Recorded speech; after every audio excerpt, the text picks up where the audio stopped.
Est sorti sur la chaîne le guide complet pour choisir votre pédalier sim racing et comprendre tous les termes techniques. Il est temps maintenant de vous présenter mes choix et les pédaliers que je pense être les meilleurs selon les différentes catégories que nous avons établies pour cette vidéo. Il y a de la console, du PC, de l'entrée de gamme et du très haut de gamme. Bref, depuis 10 ans, ce sont des dizaines et dizaines de marques que j'ai eu l'occasion d'essayer. C'est parti donc pour mes recommandations pour cette fin d'année et l'année 2026.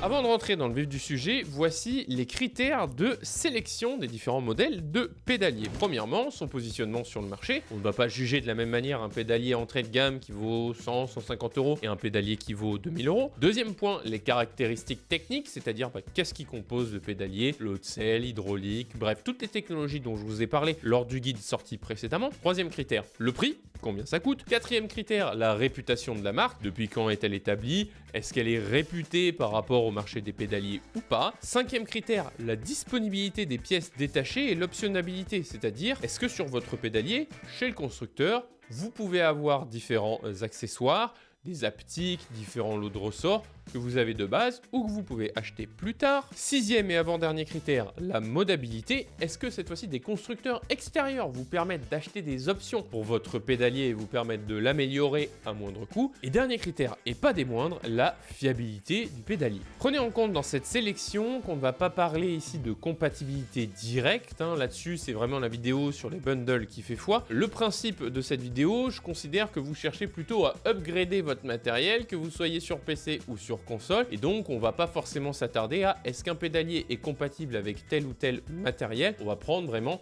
chacun individuellement selon les critères qu'on a évoqués.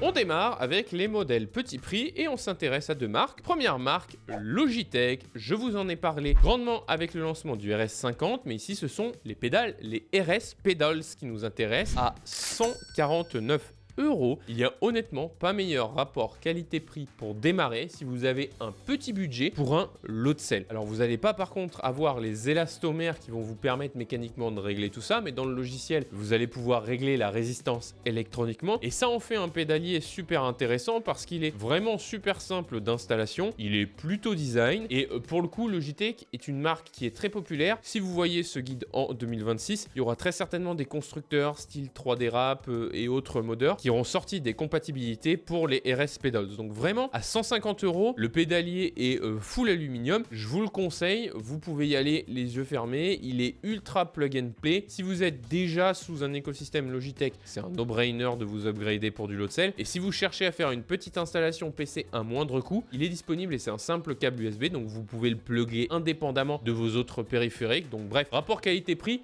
super intéressant. Autre produit sinon, on passe chez Fanatec et qui a connu une grosse baisse de prix. C'est d'ailleurs pas le seul produit qu'on va citer dans ces recommandations qui a connu une baisse de prix qui devient super intéressant cette année. C'est les CSL Pedals LC à 180 €. Alors on est 30 € plus cher que les RS Pedals. On est là aussi sur un pédalier full aluminium qui est plutôt design, ergonomique. On a cette fois-ci par contre 3 pédales et on a les élastomères de différents niveaux qui sont disponibles directement en réglage dans le bundle. Donc pour le coup, pour 30 € de plus, c'est une différence qui est intéressante. La modabilité est déjà disponible sur Fanatec. Donc là-dessus, c'est vraiment une question finalement de préférence de marque et de budget d'esthétique. Le Fanatec de la même manière que le Logitech peut se régler aussi électroniquement en termes de brake force pour régler l'intensité du freinage. Si vous êtes sur console, pour l'écosystème Fanatec, vraiment passer sur un lot de selle à moindre prix, c'est super intéressant. Et d'ailleurs, au-delà de ça, chez Fanatec, je vous en ai déjà parlé, il y a le programme Refurbish qui vous permet d'upgrader juste votre pédale de frein en lot de selle. Et chez Trustmaster d'ailleurs, que je ne cite pas ici pour un pédalier parce qu'ils sont finalement pas présents sur ces modèles à petit prix en dessous des 200 €, en tout cas pas de manière aussi intéressante que Logitech ou Fanatec. Par contre, chez Trustmaster, petit point et astuce que je vous cite, il y a pour les T3PA et anciens pédaliers des kits de rafraîchissement pour rafraîchir l'électronique et les potentiomètres. Pensez à aller checker le site, ça vous coûtera moins de 50 € et ça peut vous être utile. Comme d'habitude, si vous appréciez ce genre de vidéo et que vous souhaitez avoir plus de contenu et mes avis en avant chaque semaine sur le marché du sim racing, rendez-vous sur Patreon, le lien est dispo dans la description.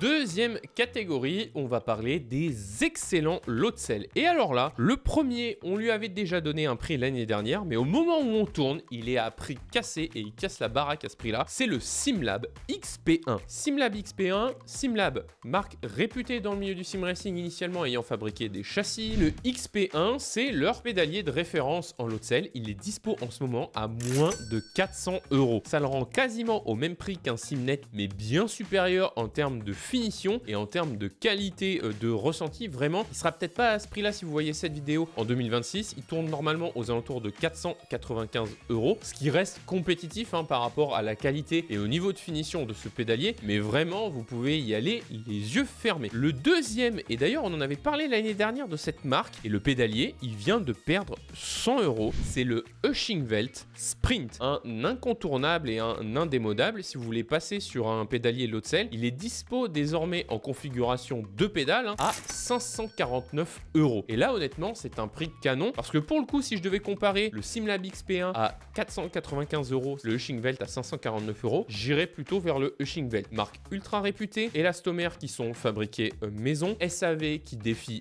toute épreuve. Je suis moi-même client Ushingwelt pour le coup depuis 10 ans, donc je sais de quoi je parle. Et puis ils sont facilement disponibles sur leur site. C'est un produit qui est écrémé, qui est de plus en plus modable. Si vous voulez rajouter des moteurs haptiques, maintenant c'est disponible en termes d'options. Si vous voulez même changer les élastomères, si vous voulez intégrer des ressorts, des combinaisons ressorts et élastomères, bref, c'est super bien conçu, c'est super bien fait. Leur logiciel Smart Control efficace, clair et net là-dessus. Pas de problème de fiabilité dans le temps. Franchement, c'est des pédaliers qui sont increvables et ils méritent complètement leur réputation. Donc le Ushingwelt Sprint en lot de sel revient en force en cette fin d'année 2025 et je vous le recommande si vous avez aux alentours des 500 € de budget. Vraiment, c'est le pédalier sur lequel vous pouvez aller les yeux fermés.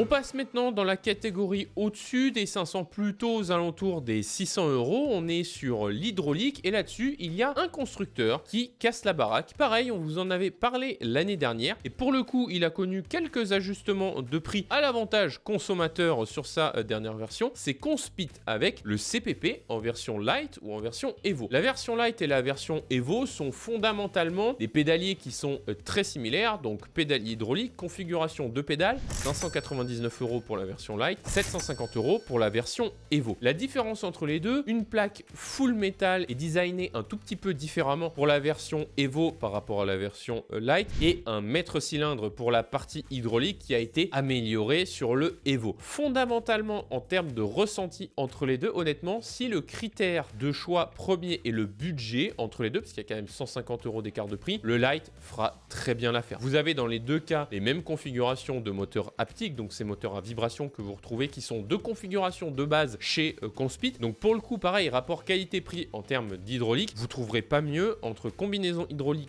combinaison haptique. Vous êtes sur le top du top là-dessus. Si vous cherchez chez d'autres constructeurs comme Simagic par exemple, si vous cherchez le P2000 que vous rajoutez les options haptiques, alors les moteurs, vous pouvez même y mettre des plus gros moteurs haptiques, mais vous êtes sur un budget qui est supérieur de plusieurs centaines d'euros. Et le P2000, comme je l'ai souvent évoqué, la fiabilité et notamment les problématiques de fuite, c'est pas toujours ça. Je trouve que Simagic en ce moment, on en avait parlé à l'expo, on l'a mis dans nos flops, et un peu entre deux, ils se cherchent un peu, j'ai l'impression, en termes de gamme pour réussir à grandir. Ils ont perdu un de leurs fondateurs il y a un an. C'est un peu entre deux par rapport à la marque, et comme je vous l'évoquais dans les critères de réputation et de là où va la marque, c'est ce qui fait que sur cette catégorie hydraulique, je vous recommande plutôt le Conspit. Pour moi, meilleur rapport qualité-prix, peut-être un peu plus solide sur là où ils vont par rapport à Simagic. On passe désormais au top du top, à un budget déraisonnable. Je vous en ai parlé lors du guide pour choisir son pédalier, les pédales actives. Alors côté pédales actives, je vais vous recommander Simucube, c'est eux qui l'ont inventé, et je ne vais pas vous recommander la Simucube Ultimate, mais plutôt la version Pro. Entre les deux, il n'y a pas beaucoup de différence, que ce soit en termes de facilité de réglage, etc. Il faut quand même mettre la bagatelle de juste 1800 € pour la pédale de frein. Donc si vous voulez le bundle avec leur accessoire l'accélérateur de base et l'active pédale, plus il va vous falloir leur boîtier pour connecter tout ça. C'est plus de 2100 € hors baseplate, hein. Ça va intéresser les utilisations professionnelles pour les actives pédales et le top 0,1% des sim racers, j'ai envie de dire, si vous souhaitez le dernier petit gain de performance et de ressenti. Vous avez l'intérêt également, comme je vous en avais parlé en vidéo, de l'ABS, du ressenti sur le contrôle de traction, mais pour le coup, les haptiques et ce que je vous évoquais tout à l'heure chez Conspit, 600 € de prix d'entrée, là 2100 €, on passe quand même du simple au triple, donc là-dessus le choix vous appartient. À différence, si vous voulez quelque chose qui ressemble vraiment à une voiture de course, je vais vous recommander un autre produit qui est Azetec avec l'Invicta. On repasse du côté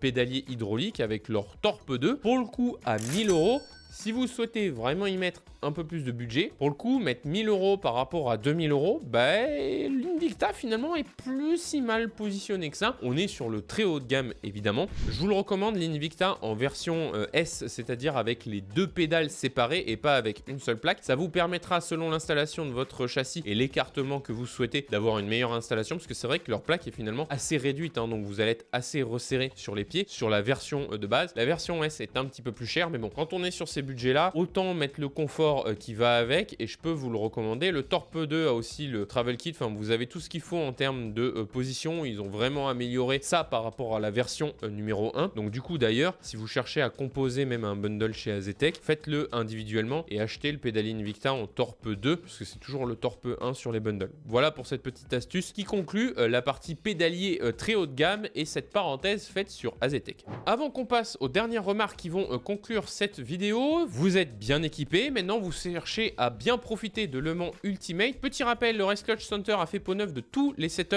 GT3 sur Le Mans Ultimate. Donc, il y a toutes les GT3 dispo sur tous les circuits. raceclutchcenter.com, je vous mets un lien dans la description. Mes dernières remarques et astuces au sujet des pédaliers. Je vous recommande d'aller jeter un œil si vous cherchez pas forcément à acquérir un nouveau pédalier, mais à upgrader finalement le vôtre, notamment si vous êtes sur l'entrée de gamme, que vous avez des petits budgets, ou alors même sur des budgets un petit peu plus importants, mais qui cherchent à upgrader sans changer fondamentalement le pédalier. 3D Wrap, je vous en parle souvent, mais ça permet de modder votre pédalier sans se ruiner sur tous les plus grands constructeurs. Trustmaster, Logitech, Fanatec, il y a du Hushing-Welt même.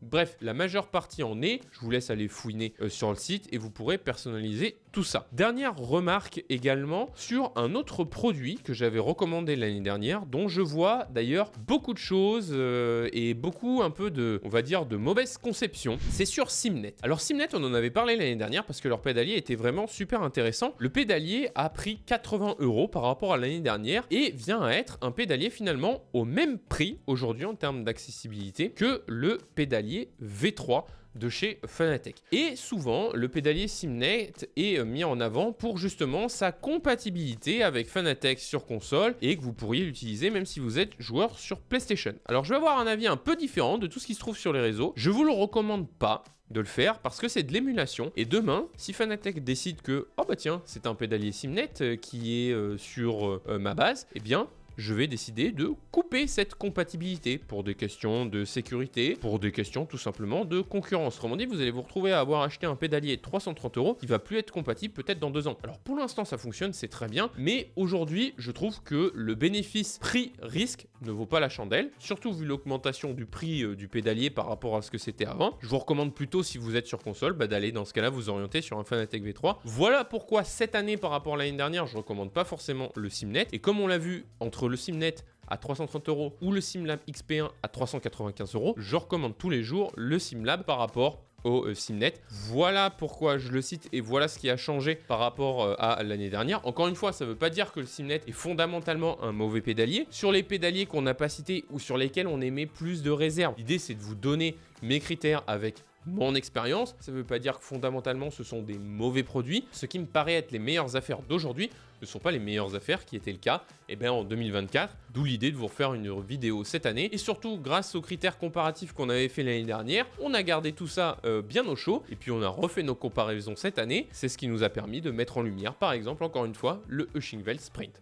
Maintenant, si vous hésitez encore sur le choix de votre pédalier entre deux recommandations qu'on a pu vous faire, je vous recommande de voir la vidéo qu'on a réalisée sur le guide complet sur comment choisir son pédalier et comprendre les caractéristiques techniques, c'est juste ici. Et sinon, autre pédalier qui va sortir pour 2026, les Fanatec Podium Pedals. On les a testés à la Sim Racing Expo, mes premières impressions sont dispo juste là.